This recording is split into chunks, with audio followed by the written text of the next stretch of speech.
And welcome to this week's episode of Esports Wrap. I'm your host, Michael Amorgan, and this week we're going to be continuing on a topic that we kind of touched on last week on the last Esports Wrap. And that's the whole thing that's happening with Activision and what's going on with that, and, well, pretty much what to expect going forward. So, there's some stuff that's happened since our last episode that has kind of thrown things off quite a bit. And the main thing is, well, the one that most people are talking about is the fact that we did talk about Bungie and how we were fearing what's happening with Bungie and Activision. Well, turns out within 48 hours of my video, apparently Bungie and I'm not saying it has anything to do with my video, but it appears that Bungie and Activision have split. And this leads us to a number of odd scenarios. The main thing is that, okay, so for those who didn't watch or listen to the podcast, Bungie is the company that made Halo, well, the Halo franchise, and they're also the company that made the Destiny franchise. They made Destiny more so under Activision. So then that leaves us with some odd scenarios. One, is this the beginning of Halo coming back? It is possible. If you think back to when, well, Halo was a thing and they were under Microsoft and working for Xbox and stuff like that, this was a Hail Mary. Like, this is what people were hoping for. And people thought, okay, it's great, it's under Activision, it's going to get published, it's going to get like a lot of notice out there. And unfortunately, that just did not happen. What's worse is that even though Activision bought Bungie, well, the Destiny series, well, people, for starters, there's no more Halo, so people lost out on their favorite franchise. No more Master Chief, essentially. Then comes Destiny, which is kind of like the Activision version of Halo for a lot of people. And it didn't live up to a whole lot of the hype that people were expecting it to. Then comes Destiny 2, where people were hoping, okay, well, this is... They had to have learned from their mistakes. And I can give many game reviewers who thought this way. That, they would have learned from their mistakes and done better. And they did not. They gave us a very bland first portion of the game, which then had to be updated with DLCs, and it was only the second DLC that kind of made it a little bit better, and then the third one made it actually made it better, and then it took another DLC, and then the DLC after that one that actually made it better.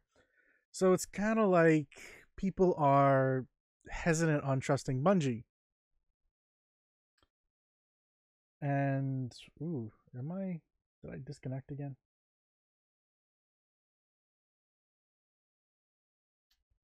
Yeah, I'm not sure, but right, so they were hesitant on trusting Bungie and Activision on a whole. Well, people were always saying during this time that they were under Activision that, well, if Bungie was to leave and start fresh and do their own thing, that they'd do a lot better because they wouldn't be under pressure from shareholders and Activision and making profit, and which I mean, the whole argument of making games is typically for profit. But there was a lot of issues when it came to Destiny 2 from the inception. Aside from the lackluster gameplay, the microtransactions that seriously boosted you earlier on before it got patched out. Literally, you could hit a really high light level just by buying a bunch of items. And I mean, overall, it wasn't really anything that was worth the money in the beginning. Then we move forward. like I said, they're now separate, and so now people are wondering what's going to happen. Like I said before, we may end up getting a new Halo series added into it. We may get a completely new game. But therein lies part of the problem. What now happens to Destiny? Destiny's the game that Activision essentially bought, and Destiny 2 is the game that Bungie made under Activision. So people are now questioning whether or not the Destiny series essentially will live on now that Bungie is doing their own thing. And admittedly, that's a little head iffy, because for all we know, Activision may say, no, we're going to keep this and we're going to continue the IP or the intellectual property. Or they could just say, Destiny, Bungie, you guys made this game, continue it on, have a good life. We're not sure where that's going to really lead right now. And that's not a good place, because I'm already seeing articles and people saying essentially, do not spend any more money on Destiny 2, because much like what happened with Destiny, the original, when it was bought out, nothing transferred over. There was no customizations, no cosmetics, no weapons that you would have spent umpteen months, weeks, whatever it was, working to grind out and raise to that level to start you out with. And, that makes sense. Even with games that do continuity, like Guild Wars, for example, when they rolled out Guild Wars 2, when, all of your exotic weapons and stuff like that were able to transfer over the skins and so on and so forth. Well, while it's nice to have the skins, there's no real transmog system in Destiny. It's your weapons. They just have skins for that particular weapon. You can't really put a different weapon skin over a completely different type of weapon. It just doesn't work like that. Nor does it work like that for other armor pieces. So that in itself, I can understand why that didn't happen. But the point that people are trying to get at now is that with Destiny 2 and Bungie now leaving Activision, it raises the question that if Bungie was to make another Destiny, what happens to our old items? Will we have a transition over? Will we have just a completely new game? Will they stop development on Destiny 2? And this is something that I'm surprised Bungie did not come out and say directly. Like, this is kind of not looking good on their part, in my own opinion. Because, something like a press release saying that you guys are leaving, I would add in there something to help the customer base feel safe that, you guys are still going to be working on the product, or stating whether you're not going to. Unless you plan not to and you just want people to continuously spend money and not really reap any benefits afterwards. Which, it's kind of shady, guys. It's kind of shady. Now, that being said, I would honestly love it if Halo was to come back, because I haven't played a Halo game in a little over a decade now. Yeah, it's been about a decade now since I've played a Halo game, and that's sad. But I can't really hit that too hard, because there were elements of Destiny 2 that I did enjoy, and it would be great to see some, now that they have the freedom to really develop the game more as based on how they feel like it and not being pressured. It'd be great to see some more creativity. It'd be great to see some more actually listening to the consumer base and actually fixing stuff, and not just doing overall patches, or not doing much other than just cosmetic holiday stuff, which, I mean, has its points, but at the same point, the majority of the holiday stuff I just never finished. I just didn't have any motivation to do it. There was nothing driving me to play the game like how the original Destiny did back when I originally played that, nor any of the Halo series. Which, I mean, granted for how they built it, that motivated me a lot more than Destiny ever did. And maybe that's based because of how it was done, but again, Destiny is almost a copy of Halo in a lot of ways. Just a different IP. Just a different name, for lack of better phrasing. And I don't know. It would be really good to see them doing better with that going forward. I do wish Bungie all the best. And I do hope that they don't end up just disappearing, I guess you could say. Because while people are saying this can now be the benefit to Bungie because they can have this freedom, like I said earlier, this could actually also be the death of Bungie because now they don't have as much funding. Now they are actually back on their own. And that leaves some questions unanswered, which should have already been answered by now. It's been a day. Like, I would assume someone from PR would have said, guys, we need to put some stuff out there. But they haven't. And that's the issue. There's also the sudden movement, just like out of left field, saying, hey, Bungie is now out of here. And so that leaves people wondering what's happening with Activision. Was it let me put it this way, and I'll quote the press release from what I saw. Today we're announcing plans for Bungie to assume full publishing rights and responsibilities for the Destiny franchise. Going forward, Bungie will own and develop the franchise, and Activision will increase its focus on owned IP and other projects.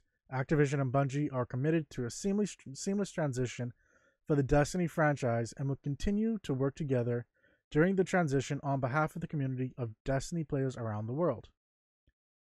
So, that is the quote. That pretty much leaves them in a feel-good state, but at the same point, yeah, Bungie's left in control of Destiny, but that still doesn't mean that they're going to continue with it. They could say that and then change. And that's kind of the issue there. Because we've seen changes like that from both of these companies before, which, again, doesn't bolster a whole lot of faith. This particular website, telegraph.co.uk, quotes, all very chummy, full of gracious thanks for the memories and interest of the fervent Destiny fans in mind, but if reports are to believe, the two parties are rather glad to see the back of each other. Sanctum Venom, what you said, that it's really good. It's really hard to get a game up and running after it's bombed, and that is so true because, well, that's where Destiny 2 is right now. And to be honest, the game has not really ever gotten up off of its feet since the initial launch. Even recent reports quite literally state that they have like a large percentage of players that have never come back after that initial game.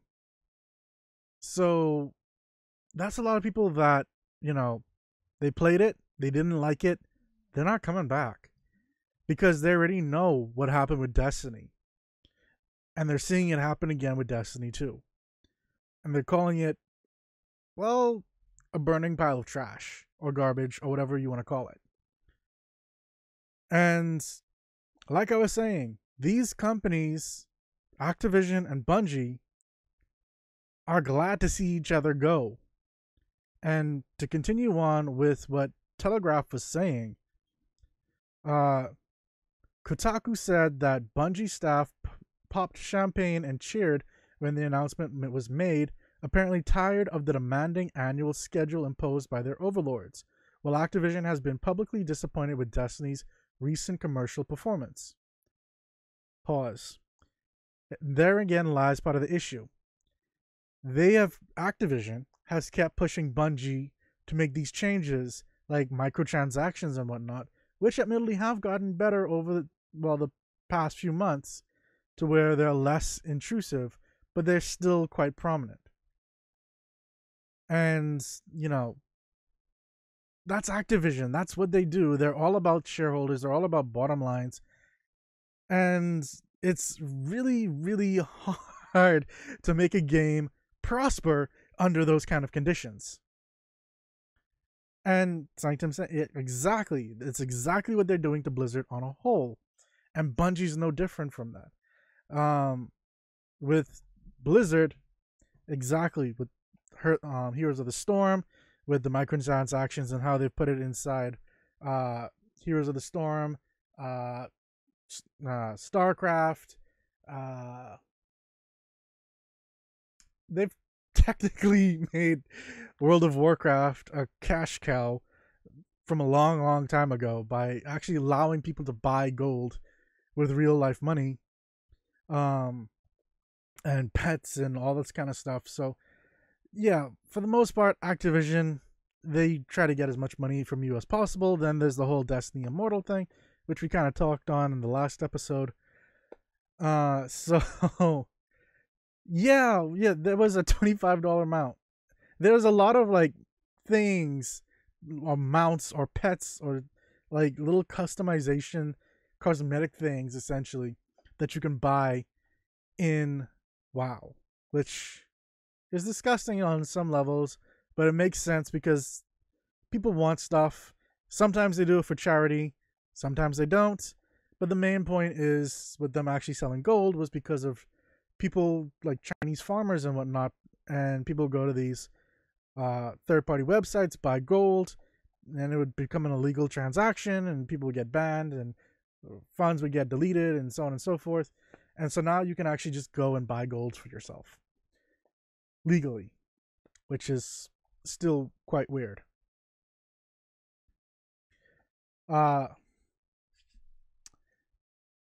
Continuing on with what Telegraph is saying, even in that sentence, it's easy to cast Activision as the villain here, because they kind of are. That's my own words right there. And the internet, such as it is, was quick to make that the case. Fans are thrilled with the idea that Bungie will be unshackled from corporate greed, free to flex their creative muscle, and make the game that Destiny was always destined to be. And I, for one, still do not believe this will actually be the case. I am still holding out against that because, like I said, they haven't really shown a whole lot of trust. Maybe it was their overlording from Activision, but maybe not. Remember, a lot of people have left Bungie over the years. A lot of people who made Halo the great series that it was. And they've been replaced by other people. So that's not really saying a whole lot. Now, they also go on to say that they suspect the eventual truth of Destiny will be somewhat removed from the idyllic future some may be hoping for. Blaming everything that was wrong with Destiny 2 on Activision would be foolish. It's likely that as many of its perceived faults would have been from the development side as the publisher pressure to appeal to a wider audience and bring in more cash. Like it or not, AAA publishers exist for a reason, keeping money and marketing moving for blockbuster games, and titles of Destiny's magnitude, particularly long-running service games, need to make significant revenue in order to keep going, let alone improving. And therein lies part of the issue. What will Destiny do, or Bungie, in this case, I should really and truly say, to keep the money going? Destiny 2 has already come out with like 5 different DLCs. People aren't playing the game as much as they used to. And that's because of how crappy the DLCs, the core game and the DLCs have been, to the point where they've made the core game free. And now you're looking at your own company on its own, running a failed, by some standards, game. And how do you bounce back from that? Do you go more into microtransactions? Do you scrap the project entirely and start fresh? Do you do a complete overhaul on stuff and actually make it the way that you guys wanted to and let the it would be great if they did much like what, and I said this in the last episode, much like what Anthem and Final Fantasy and other companies like that, which actually let their consumers know, be it via streams, blogs, whatever it is, what's happening by the developers and what the plans are for the future. And I'm not sure we're gonna get that. I do worry. Now, moving on to the Activision side of stuff. Now, while Activision, was happy to cut off that IP address. No, why did I say IP address? That IP. Let's see. Sanctum Venom is saying, is there any information about D2 being available on the Battle.net client with this move? Hey, Michael, how are you doing, man? Sanctum, there's actually no word on it at all, and that's what's kind of freaking me out a little bit, because that's where it's sat for so long. So I'm not sure if they're going to end up making their own Bungie client, if it's going to still stay there because of some agreement, like, I don't know. I mean, Call of Duty is an Activision product, so it makes sense for it to still be on the Battle.net launcher. But maybe this is Activision's way of saying that they're opening up their own store, which they kind of alluded to earlier on when they did the whole Call of Duty thing. But there's no word as to what's actually happening. For all you know, we might actually end up finding it inside Steam in the future, and it actually moves away from Battle.net. Or it can get its own launcher, like I said, which would be kind of dumb because there's only just Bungie. So unless it's like its own standalone launcher, like what they do with Final Fantasy and Guild Wars and a few other like games like that. Now, Activision itself, like I mentioned in our last episode, has been having some issues all on their own. Everything from like executives leaving to people, but to them trying to get rid of staff and so on and so forth. And their issues actually haven't stopped since. It's actually gotten worse since Bungie's left. I'm going to get to that in just a second. Let me just read this comment. Michael says, do you see COD and other similar games taking the route of free-to-play like Fortnite? Honestly, I don't see Call of Duty going free-to-play, simply because the majority of their funds, for the most part, comes from that initial purchase. Fortnite originally started as a story campaign game, which didn't really take off all that well. And the way that it went free was because of the Battle Royale system that they brought out. And that's what brought in people to really start playing the game. That's what brought it streamers and so on and so forth. And then that is what allowed it to blow up. How they've then taken that to create money is from the microtransactions for both the story side and the non-story side. So getting your dances, your gliders, your outfits, so on and so forth for the non-story Battle Royale side. And then for the story mode, which admittedly not a whole lot of people play anymore, but it's still a fun game to play nonetheless, is for like people heroes essentially for your story. Weapons, plans, traps, so on and so forth. You can actually buy that stuff in the story mode by spending real life money on V-Bucks to buy llamas, and which you then smash. These are pinata llamas. No animals were hurt in the making of that. And that's essentially how you do it. So that's how they keep making money. Now COD, for the longest time, they were not really microtransaction. It's only within like this past iteration or so that you kind of start to see some of the stuff like that in there. But it'd be a really hard sell for a lot of people to, how should I put this? switch over from Fortnite to COD, mainly because of the toxic nature of COD that's always been ingrained in COD games. And not everyone's systems can play COD. Fortnite's engine, the reason why it looks the way it looks is because it's very easy to move between very low-end systems. Heck, you can play Fortnite on Nintendo Switch quite easily. You can play it on your phone quite easily. And you can't really do that with Call of Duty just because of the graphics intensiveness of it all, unless you really dumb down stuff. So that would be my take on COD going free to play. Do let me know what you think, though. Maybe you have a different view on that.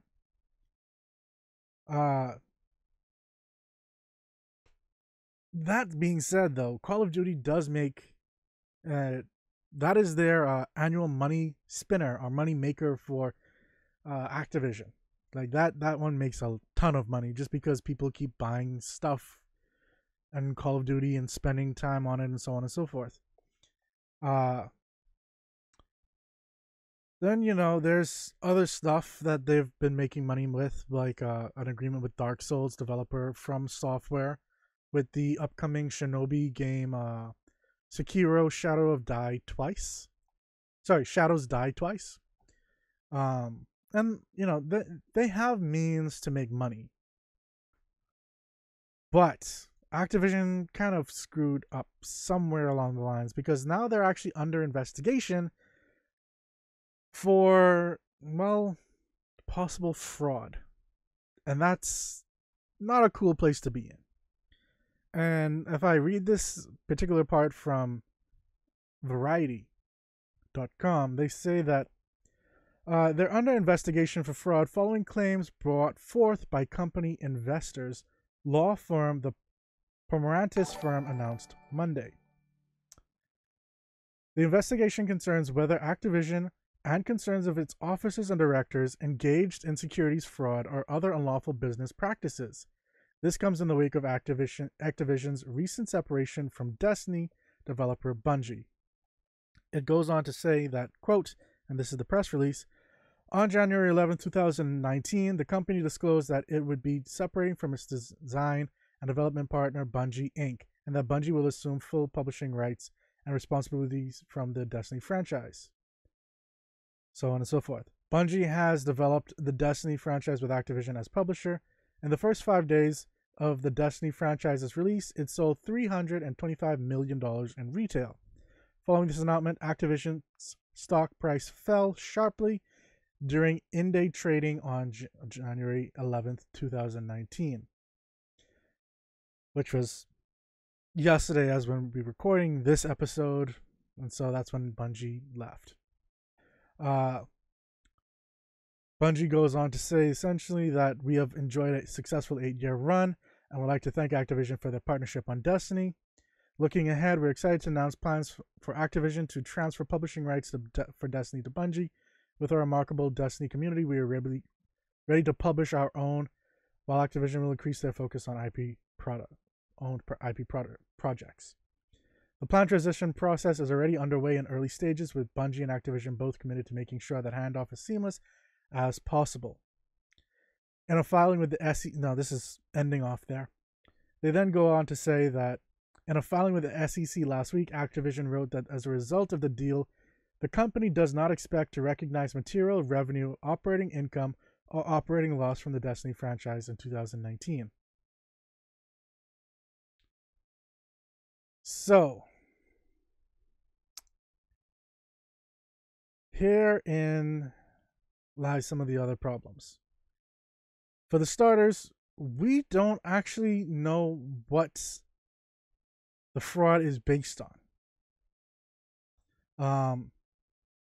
It just pretty much references that, Activision Blizzard's forthcoming split from Bungie and the resultant drop in Activision stock prices, and then mentions the investigation. Well, pretty much all details on the investigation are, for the most part, absent.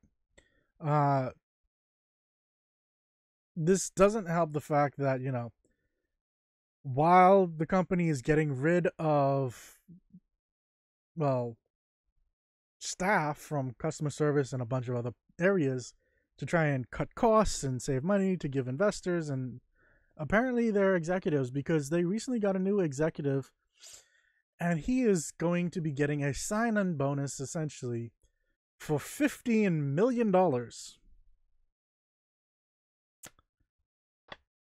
What? Huh? You are a company that is trying to save your costs and you're giving someone a sign-in check for $15 million. Do you realize that Apple's CEO only makes $3 million a year in cash? That's not going into the other stuff, but just in cash, he makes $3 million. And you're giving this guy $15 million. What? I'm sorry. Like that's hurting my head. And it's hurting a lot of other people's heads too, because they're kind of in a little outrage about it, because it just doesn't make sense. You're quite literally cutting off a bunch of stuff from a bunch of different IPs. You're killing off esports. You're reshuffling people with Overwatch. But at the same time, I did notice that they put up an ad on the launcher to say that they're looking for highly skilled engineers, using Torbjorn as like the reference for an engineer for Overwatch. That being said, let's actually take a look at that. Battle Blizzard app still shows up. Okay, whatever. Waiting for this. Yeah. Yeah. You heard me right, Jackie. This just does not make a whole lot of sense. On a whole. Now, let's see. Overwatch. So I'm just going to the Blizzard launcher here so I can actually get that link properly to then share that with you guys. Well, share what it says and what these positions are. So the launcher is being a little sluggish for me right now.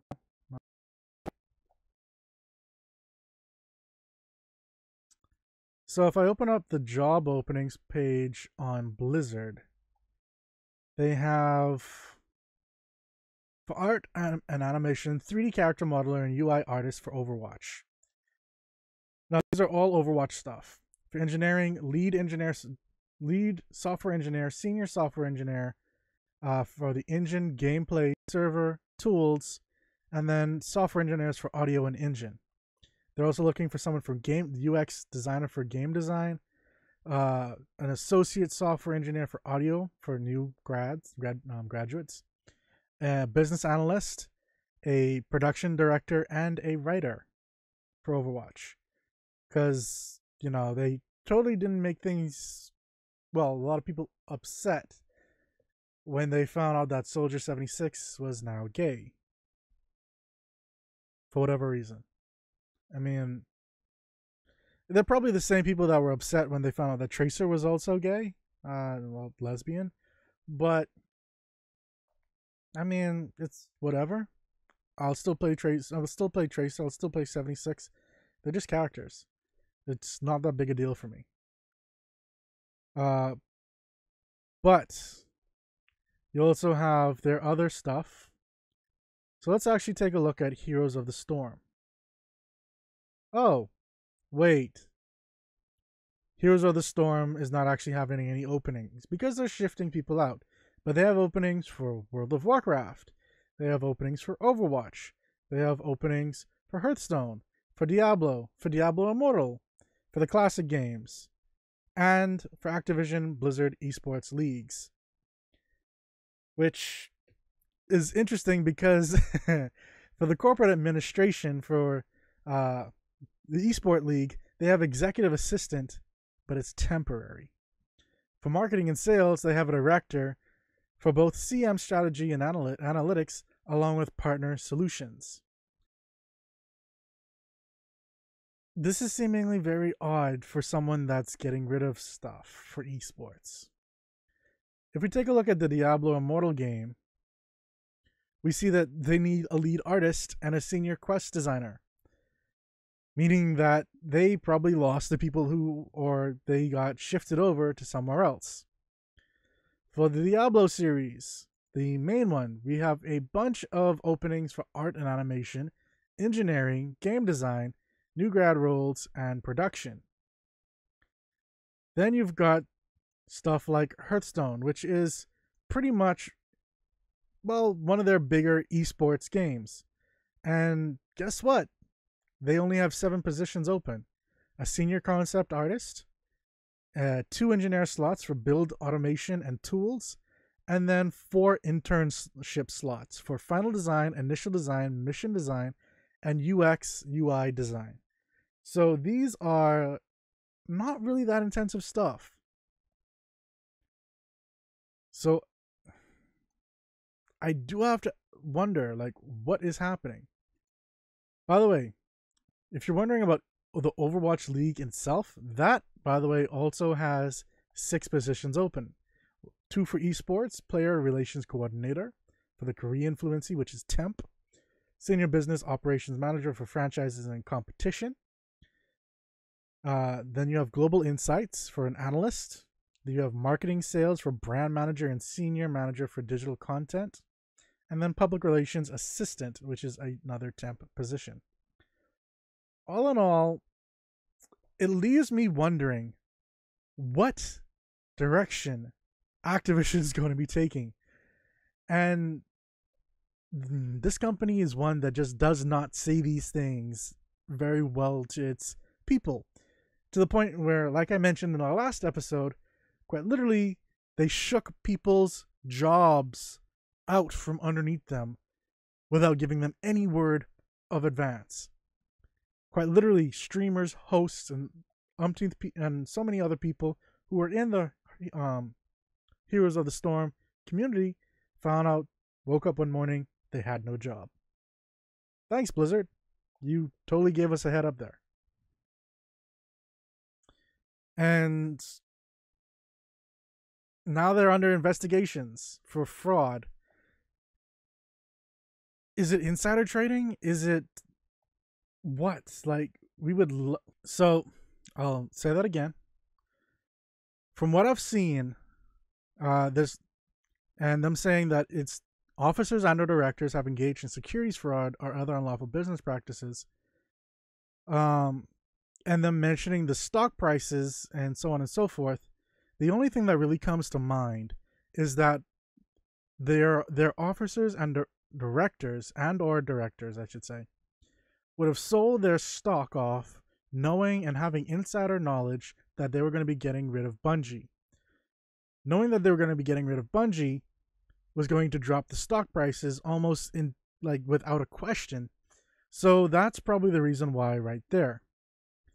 So at least that's what comes to my mind from what I know about stock fraud or securities fraud. That is typically what happens, and that is one of the reasons why companies like Enron, well, they crashed hard. And Enron was one of the biggest companies in the world back then. In this case, it's Activision, and Activision is one of the biggest gaming companies in the world. It's not the biggest, that would probably be Tencent, but Activision's quite up there. Now, it'd be interesting to see what eventually happens from this particular case, along with what is going to be happening with Bungie and them moving forward with Destiny, if they are, or what games that they decide to do with. What are they going to be doing with the launcher, and how are you actually going to be accessing Bungie? I know this will probably break a lot of third-party stuff as well, because some stuff ties into battle.net to get that information. So some of your favorite third-party websites for Destiny 2 will probably break in this time as well, which is not great. And honestly, like, Activision just needs to do better. Like, you guys need to be more transparent. You guys actually need to talk to your community. Bungie, you guys need to do the same.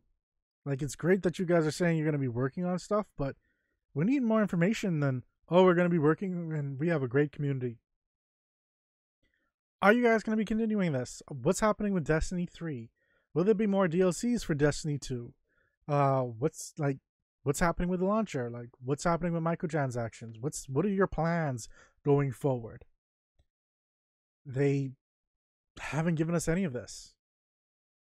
So we're kind of in a state where we need to kind of wait and be patient, I guess.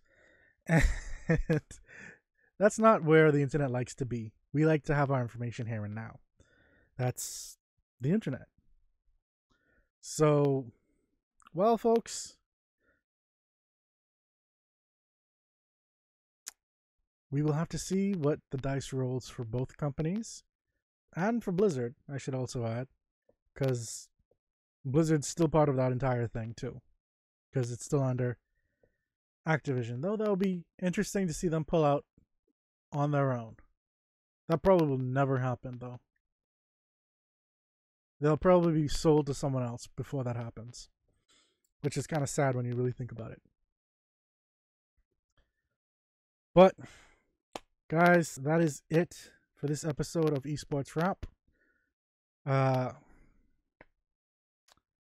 If there are any updates on this, do feel free to check out our Twitter, which is twitter.com/MOAR_cookies. If you missed any part of this episode, in a few days, well, probably 2 days, you'll probably find this episode up on YouTube at youtube.com/morecookies, or our website, moarcookies.com, or if you like to listen to podcasts, you can listen to it there as well. And that's essentially it. Don't forget, guys, Esports Wrap is every Tuesday at 6:30 p.m. Eastern Standard Time. Our sister show, MOAR Tech, is on every Thursday at 6:30 p.m. Eastern Standard Time. And, feel free to join us on our Discord, where we can actually have conversations about some of this stuff at any time that you want. Which is, if you are on Twitter or Mixer, it's right underneath this video. It's in the description. Click it and feel free to join. Until next time, guys, this is MOAR Cookies. Take care.